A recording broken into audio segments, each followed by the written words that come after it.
fiqh. Akhi, this is an issue of dispute, and to tell you the truth, in my own opinion, because I live in Saudi Arabia, and al-Qura is the most accurate timetable for Saudi Arabia.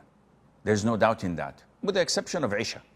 Isha is totally bogus because they fixed it at 1 hour and 30 minutes after sunset, 11 months of the year. And in Ramadan, they upgraded it to 2 hours, which has no relationship to Islam at all. But they're persistent, they're stubborn, and they insist on doing it. I can't help that. al-Qura for Saudis and the regions around us is perfect. For those living in Europe, up north, this is something that they have to go back to their own scholars. Islamically speaking, with this dilemma, we as Muslims are told to believe in two things.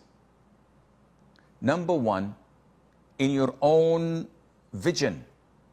If I see the break of dawn separating the night, the darkness of the night, this, I can see it with my own eyes, I will pray Fajr and refrain from eating and drinking. Whether the adhan is given half an hour earlier or later, I don't care. I can see it.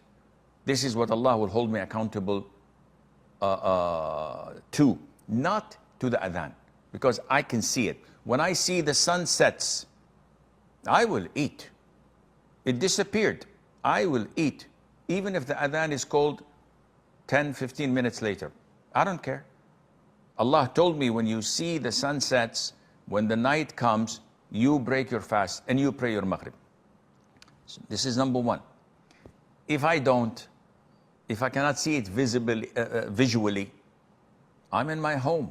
I can't distinguish between the break of dawn and the sunset. In this case, Islamically, I have to rely on the adhan. Whether the adhan calls early or late, this is on him. Because the Prophet told us, alayhi salatu wasalam, that the person calling the adhan is entrusted. He's the one who's going to be questioned on the Day of Judgment. It's not an easy job to take and say, okay, Allahu Akbar, Allahu Akbar. No, you'll be held accountable. And at the same time, you can't just say, because I'm accountable, I'm going to give 10 minutes delay of sunset, so that I would make sure that people would break their fast on time.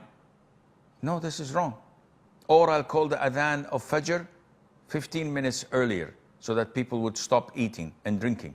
And what about if someone stands up and prays Fajr the moment you give the adhan? I didn't think of that. So you act according to the adhan, and that is what you will be safe for, and Allah knows best.